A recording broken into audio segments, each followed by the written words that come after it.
Nintendo is probably one of my favorite video game publishers. The amount of games that they've released over the years are incredible. But when you hear stories about a Donkey Kong suit actor suffering a heart condition after being refused breaks wearing a Donkey Kong costume, you just want more context. What is going on here? Yes, today is that day where we decide to look at some of Nintendo's biggest PR and marketing disasters, times where different things backfired on Nintendo, or just some of the biggest scrutiny that Nintendo has received over the years. Like this first instance. I've heard about this story of a Donkey Kong suit actor not doing well, like having a heat stroke or something in the past, but for this video I wanted to do more research, get to the bottom of this, what's going on here. And I came across this article, Donkey Kong actor sues Nintendo after suffering heart condition. This might be the shortest article I've ever seen, but essentially it suggests that at a event for Donkey Kong Country Returns 3D, the man was hired to dress up in a Donkey Kong suit, and then he was denied breaks and was not provided with an ice pack to cool down while he was in the Donkey Kong suit. And then the article abruptly ends with Donkey Kong Country Returns 3D was also released on May 24th, 2013 for Nintendo 3DS. No other context, hello! The man inside the suit ended up suffering an aortic dissection, which is the tearing of the aortic wall inside of the heart. And according to Nintendo Life, thank you for making a actual article that went into some level of detail, it stated that he had to undergo major heart surgery to get a permanent defibrillator installed. Going from there, the man in the suit ended up suing Nintendo, claiming that it was an unsafe work condition which contributed to his illness, stating that Nintendo was supposed to provide him with an official escort to assist him in his activities, but that never happened. Now, after this occurred all the way back in 2014, I tried to do some digging to find the resolution, what happened after this, and I couldn't find any outlets reporting on what happened. So I did end up looking into the actual court filings. I couldn't understand a lot of the legal language used, but then I found this page from the attorney website stating that the person in the Donkey Kong suit was seeking $27 million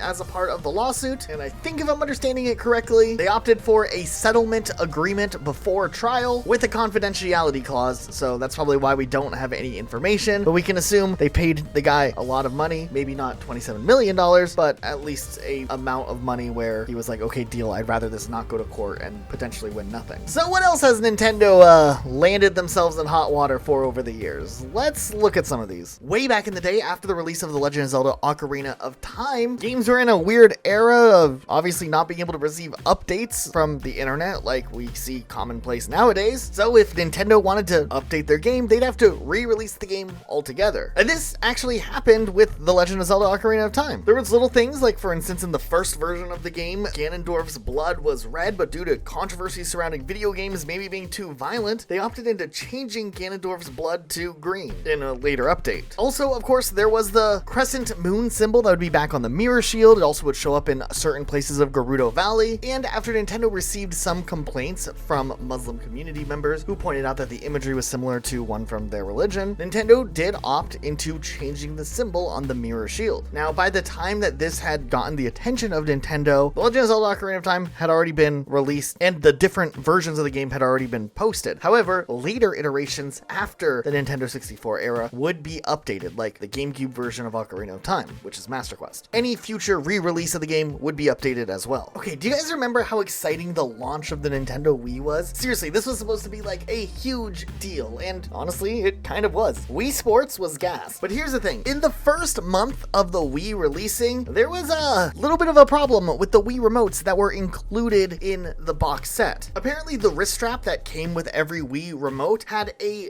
thinner threaded line at the bottom that connected into the Wii remote, which if the Wii remote was used with a certain amount of force and control of the controller was lost, the Wii wrist strap could potentially break. And this actually happened. There were several reports of this actually happening, and apparently 3 minor injuries as well, not requiring medical attention. And there were also those videos online of people like breaking their TV accidentally with a Wii remote. So within the first month really of the Wii being out, Nintendo actually had to issue out brand new wrist straps for the Wii to all existing customers, as long as the customer called the line and requested it. After the mark of December though, all future Wii remotes sold would include the updated Wii remote wrist strap that was a little bit thicker at the bottom so that it wouldn't snap if there was excessive force put into the Wii remote. I mean, some of us took the whole like Wii Sports thing really seriously, and I get it. What's really interesting about this story is that this was like so controversial, surprisingly, probably probably because it was just like a side story of the huge success that the Wii already was. And you know how like media likes to make people all like scared that, you know, the Wii's gonna hurt you,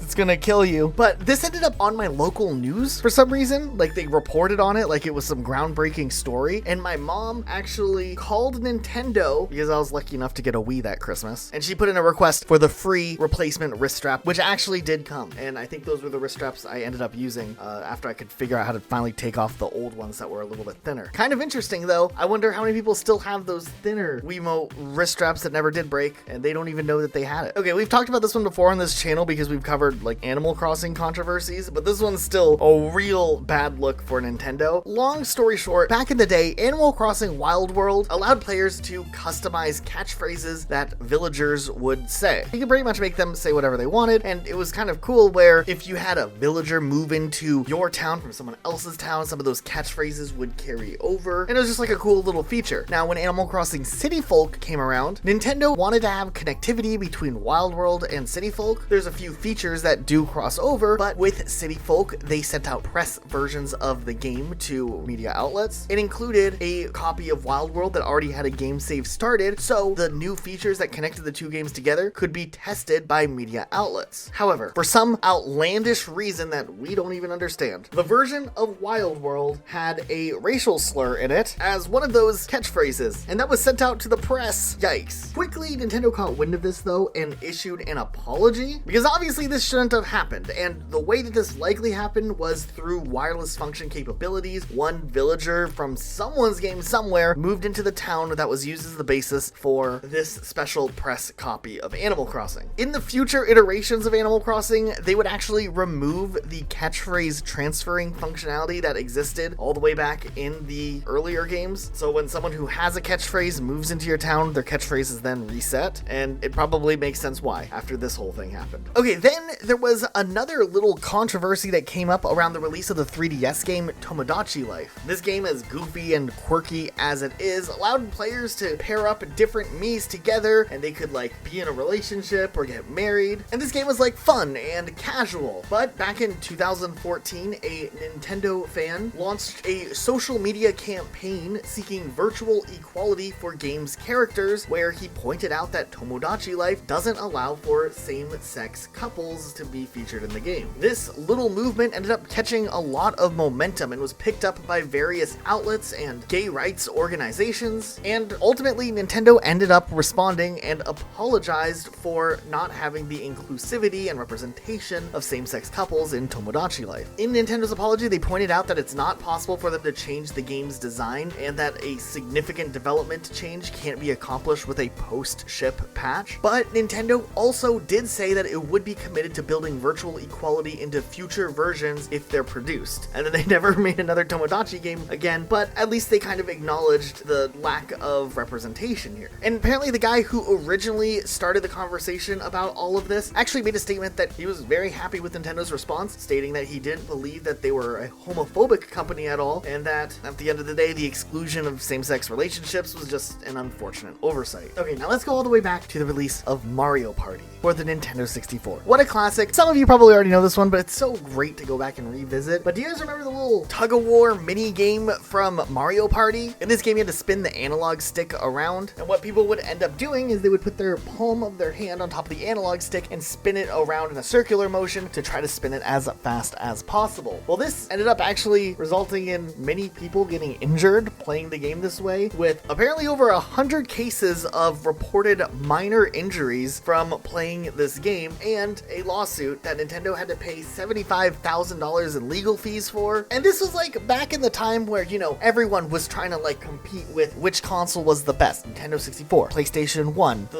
Sega Saturn. But you know, the N64 was cutting edge. It had an analog stick on it, a plastic one that could injure you. Nintendo even ended up offering special gloves to those who called and could show proof that they had purchased Mario Party. And yeah, moving forward, Nintendo would never make like a plastic analog stick again. They would always be rubberized into the later generations. But yeah, I guess this one's just like a really odd story that happened. Okay, there was also the time where everybody thought that Nintendo or the Pokemon company company. I'm gonna put these two together because even though they're separate companies, technically, Nintendo owns a third of Pokemon. So bad PR for Pokemon is bad PR for Nintendo. But yeah, the time where people thought Pokemon hated Nuzlocke challenges. It's a wild statement. Okay, if you don't know what a Pokemon Nuzlocke challenge is, essentially it's a Pokemon playthrough where there's 3 main rules you have to follow on top of just like regularly playing through the game. The first rule is if your Pokemon faints in battle, it's considered dead. Second rule, you can only catch the first Pokemon in each route that you encounter. And lastly, you have to nickname your Pokemon. Pretty simple, very loose rule set, but it can make for some wild experiences when you're playing through the game, and thus have become super popular online in the Pokemon community. So some of you may remember back in the day, there were 2 Nintendo employees, Kit and Krista, who did a ton of YouTube videos for Nintendo before they eventually left and spun off and did their own content outside of Nintendo. But in an interesting talk about some of the things that they've experienced while working at Nintendo, it was suggested that the Pokemon company itself might not be that fond of Nuzlocke challenges or encouraging players to attempt Nuzlocke challenges. So they said, we consider this to be on the same level as using like hack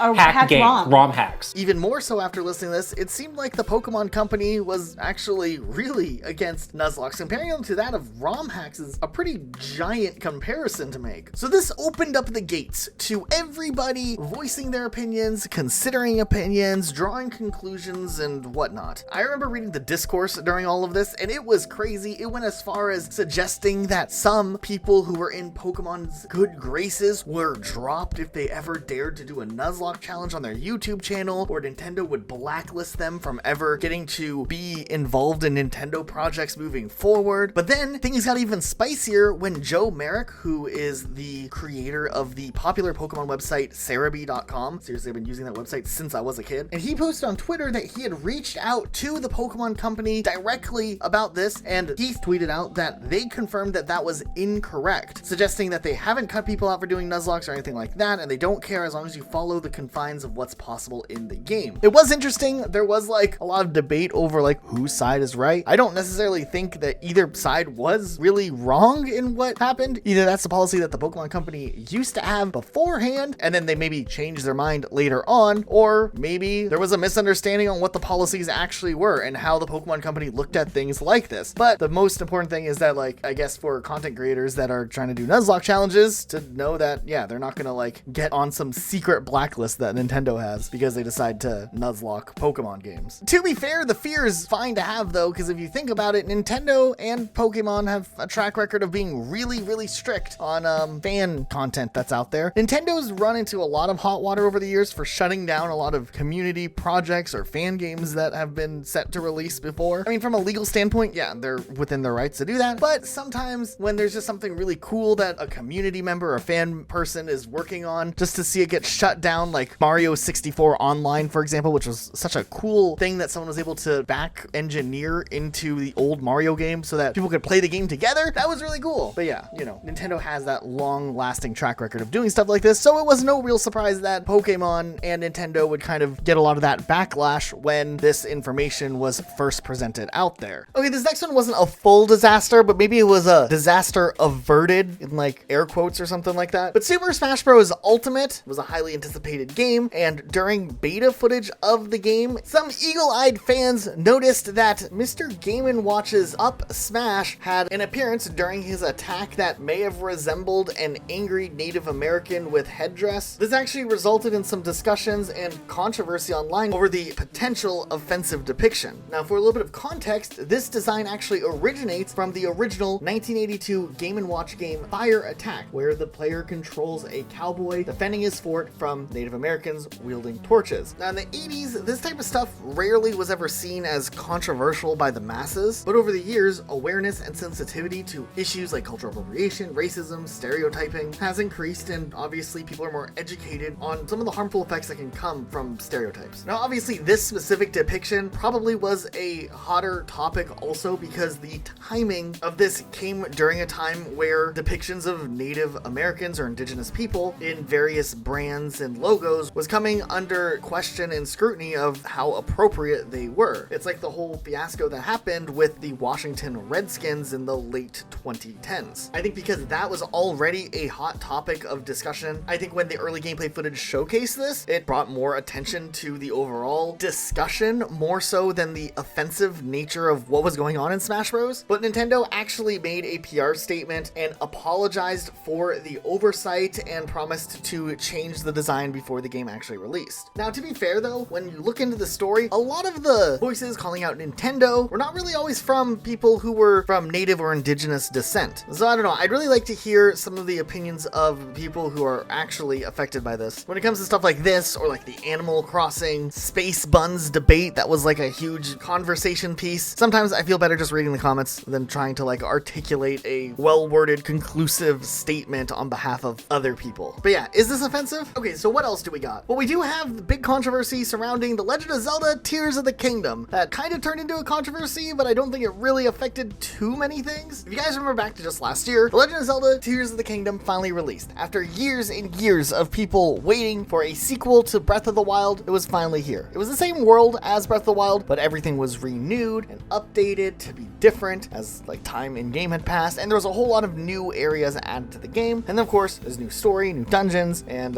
like this whole extra mechanic that wasn't in the original game. However, after the releases of the PlayStation 5 and the Xbox Series X, we saw a price increase starting to creep up on new retail games. The games that were being released onto next generation consoles were now being listed for $70 USD instead of the previous $60 price tag. The idea at first was presented as, well, these are games that are higher quality and have more visual fidelity on the next generation consoles. Call of Duty creeped into this by selling a old generation version and the next generation version for $10 more to kind of highlight that there are differences between each version of the game. And on Nintendo Switch, the same hardware we've had since 2017, Tears of the Kingdom was listed for $70 randomly, $10 more than what Breath of the Wild was. And some people flipped their lids over this one. It's not a next gen console, it's the same generation it's been on since 2017. Why is this $10 more just randomly for no apparent reason? This led to a ton of conversations about the greater gaming industry and where things are headed. And honestly, of course I'm not a fan of games costing more money, especially because Nintendo never really puts their stuff on sale. But on the flip side of things, games do cost more money now than ever to make. And honestly, inflation over the last couple of years has just been really awful. Should we really be surprised that a Nintendo game that is like their biggest release of the year is $10 more when going to Starbucks can cost you like $7 for a large drink? I'm really not surprised. I don't like it. I definitely wish it was still $60, and I understand the argument for it randomly being $70 on this console generation. But the truth is, I think the jump in price never really was about the next generation of consoles. It was just the excuse that they used to streamline that into the norm. There's a reason things like special editions release, battle passes, season passes, or extra DLC passes you buy on day one. They just don't come with the game at its base value. At the very least, if there's a silver lining, Zelda Tears of the Kingdom released without any microtransactions or battle passes or anything like that, which could have been an option to try to monetize the game beyond the $60 buy-in value if they would have done $60. But you know what? There'll be people who will never agree with me and will still be angry about Tears of the Kingdom being $70, and what more can I say at that point? Do you guys remember how weird it was when Cooking Mama Cookstar released for Nintendo Switch? This one was just bizarre in nature, and while it's not directly tied to Nintendo as a brand, it was released on Nintendo Switch, and this is where the controversy kind of lied here. This game released, and honestly, it wasn't really anything special. Cooking Mama really had fallen from grace. Cooking Mama used to be like a very loved franchise. Just to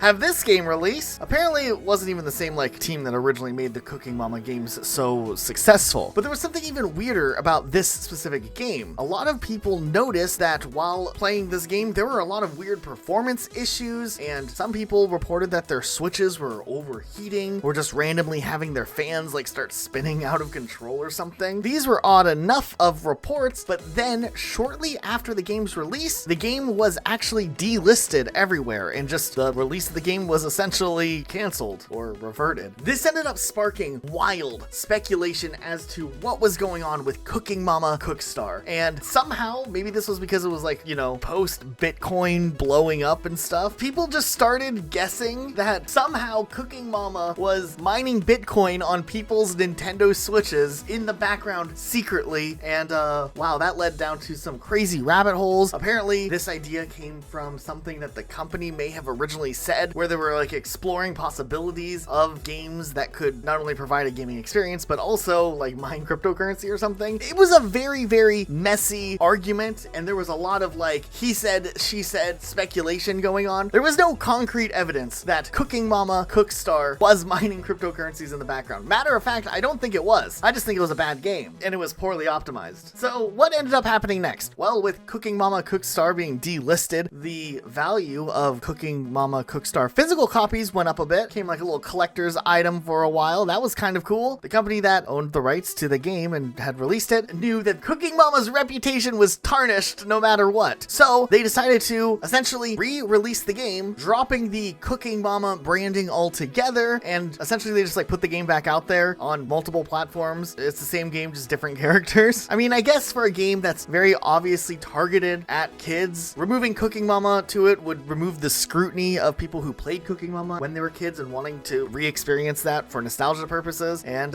yeah, we never really heard anything about those Bitcoin mining allegations ever again, but what a wild time that truly was. Okay, this next one's a short one, but just a weird one that also happened all the way back in the Super Smash Bros. 4 days, leading up to the release of Super Smash Bros. For Wii U and 3DS. A lot of people were wondering about what type of content would be available in Smash Bros. 4. And if you guys remember back, Super Smash Bros. Brawl for the Wii was awesome. It had a full-on campaign mode called Subspace Emissary, where you would play like the side-scrolling / stage battling game, much like the multiplayer, but just expanded upon. It was co-op, and it had these amazing cutscenes crafting a story together that connected everything, and that was really cool. And a lot of fans are disappointed to find out that Smash Bros. 4 would be cutting the whole Subspace Emissary experience that had those cutscenes altogether out of the game. And to make matters worse, the reasoning behind it was just bizarre. Apparently, Nintendo felt that since so many people reposted the cutscenes from Subspace Emissary onto YouTube, it devalued the experience of playing through the campaign. So instead, they wanted to invest their animation budget into doing cutscenes that would go on YouTube, like trailers that would reveal new characters. And they did have great trailers, but a part of Super Smash Bros. Was lost here when they ended up doing that, and the community was pretty mad. And mind you though, Nintendo's reputation, 10 to 12 years ago was very, very low with the release of the Wii U, and a lot of the policies that they have been enforcing when it comes to content creation on things like YouTube. They had a serious crackdown on what type of content could even be shown on YouTube. A lot of people just uploading like Let's Plays were getting demonetized or having their monetization taken away by Nintendo. Then they opened up their own like partnership program where they were essentially like an MCN. It was a whole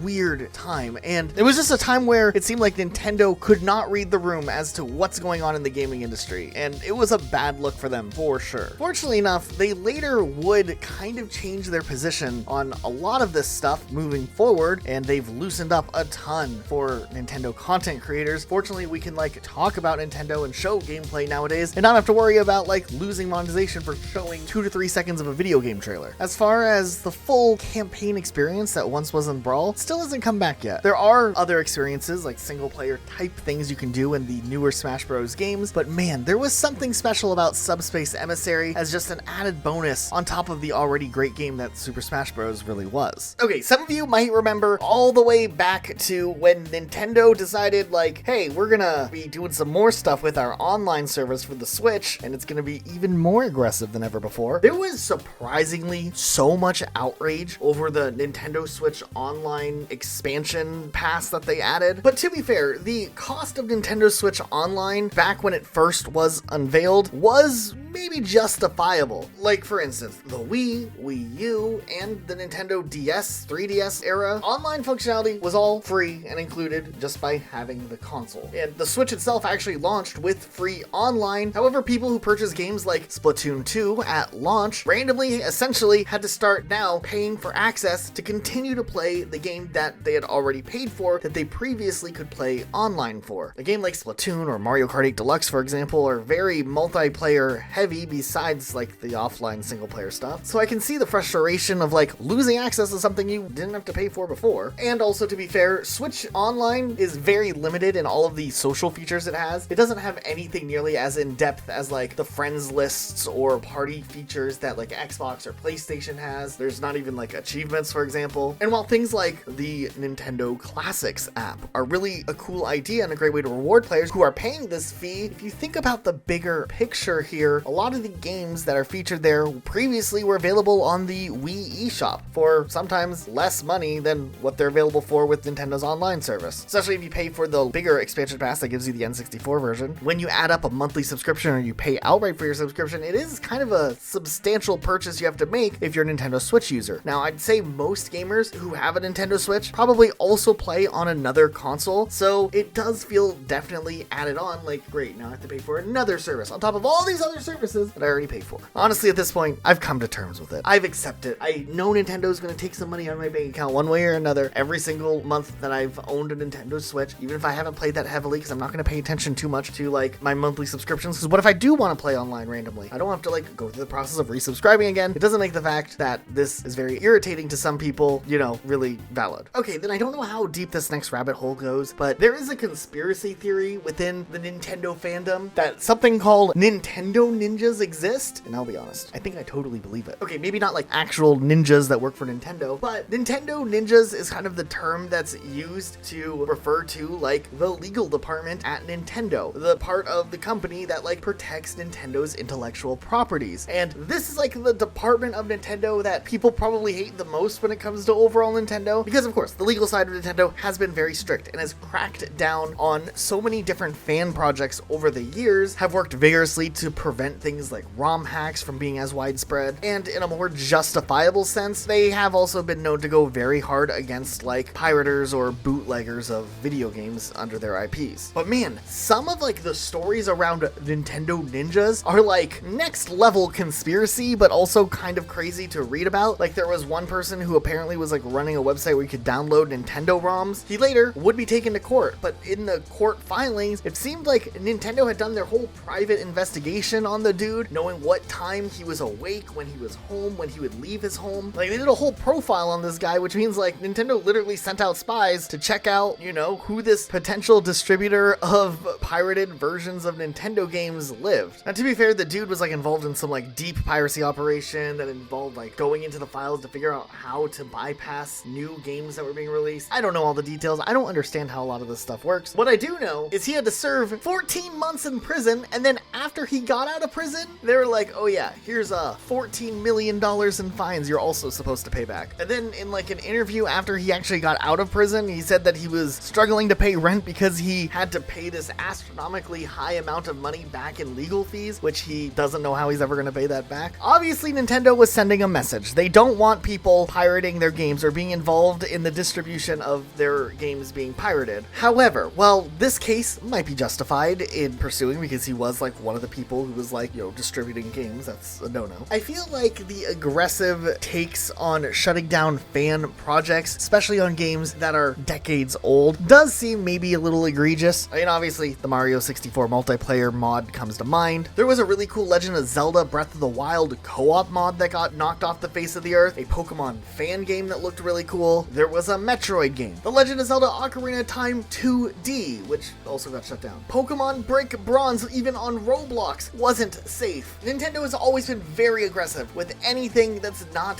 their own production being shut down, which is actually more than what other game companies usually have towards their own IPs. I mean, even Portal 64, a project that someone was trying to reverse engineer a Nintendo 64 to be able to play a game like Portal as, like, a cool project, was shut down by Valve, who owns the IP for Portal, but likely it was only shut down out of fear that Nintendo would get involved. That last one's just speculation, because typically Valve is pretty chill with fan projects, so it was probably Nintendo. I don't know. Nintendo did eventually come around, like we said, when it came to how they dealt with creators and people showcasing their content. Maybe one day they'll cool off and be more open to creators using their content as a springboard for something new and cool, especially on very old titles. But man, until then, this will always be something Nintendo will catch flack for and have, you know, a lot of community members, you know, being wary about how Nintendo handles things. Okay, let's talk about the Helena Taylor controversy real quick, because that was interesting. This, right up until the release of Bayonetta 3, was a huge talking point that literally could have really negatively affected the sales of Bayonetta 3. So prior to the release of Bayonetta 3, it was announced that the original voice actress, Helena Taylor, would not be reprising her role for the new game. That wasn't that big of a deal. Voice actors change sometimes between different games. But Helena Taylor decided to speak out about her dealings with Platinum Games and and suggested that she was only offered $4,000 to reprise her role as Bayonetta in Bayonetta 3. Apparently, Taylor asked for a higher salary and maybe some residuals. This caused huge outcry against Platinum Games, a lot of discussion about voice actors in the industry and mistreating of voice actors in the gaming industry, and there was a lot of criticism about Bayonetta 3 and the way that the game was handling their personnel. But the story wasn't really all that cut and dry. Gaming journalist Jason Schreier did some research into this, and as it turned out, the plan was always to have a new voice actress for Bayonetta. However, they wanted to pay an homage to Helena Taylor, who had voiced the original Bayonetta, and offered to give her a cameo appearance in the game in which she would be compensated an amount of money that's still disputed. It would have been a really short speaking role. It wasn't like all of the voice lines for the character, for instance. Now, when Jason Schreier broke this news, it was already after Helena Taylor had garnered so much support and she was calling for the boycott of Bayonetta 3. But with this new information, the tone very quickly changed, and it seemed like the support for Helena Taylor really started to backfire here, as some fans felt like they were duped, as Jason Schreier's investigation suggested that Helena Taylor was maybe omitting some major details to paint the narrative in her light. I mean, there are good conversations out there that came from this about wages for voice actors and support for all of that, but after this information was revealed, the tone quickly shifted. It had turned out that Taylor may have also broken her NDA, and ultimately, I think Helena Taylor ended up shooting herself in the foot here. She really ended up hurting her reputation way more, but yeah, this ended up being a really big point of contention for a while. Now, there's also a ton of other controversies that Nintendo has had, or Pokemon specifically, and originally I was going to include them all in this video, but I thought, you know what, maybe we should split them up because there's a lot to uncover on the Pokemon side of things. So that'll be the next video, so maybe stay tuned for that. Anyways, if you enjoyed this video, thanks so much for watching. Make sure you're subscribed with notifications on, and we'll just keep on rolling around with this type of content. Still got to do some more Animal Crossing stuff though, so that too will be here. But more importantly, I recently did a video over on my other channel, Rocket Sloth. It's more on all types of gaming, and I cover it with my friend Luke, and we looked at some of the biggest PR and marketing disasters in all of gaming, not just Nintendo like we did here, and